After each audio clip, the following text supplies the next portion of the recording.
রবিবারের সকালটা শুরু করলাম বিটের রস খাওয়া দিয়ে, এতে নাকি লিভারটা ভালো থাকে। সন্ধ্যাবেলা একটু বেরিয়েছিলাম, যাচ্ছি গঙ্গার ওপারে।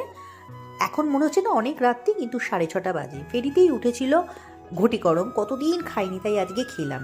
6:40, রাস্তার অবস্থা দেখো, মনে হচ্ছে যেন রাত্রি 11টা বাজে। এখন যেখানে এসছি, 2 বছর আগে এই বাড়িতে আমার ছেলে একটা সিনেমার শুটিং করেছিল। তো অনেক দিন আমরা এখানে ছিলাম। এদের সাথে আমাদের এত সুন্দর একটা সম্পর্ক হয়ে গেছে, সেই জন্য আবার এসেছি। দিনের বেলা একটু আসলে ভালো হতো।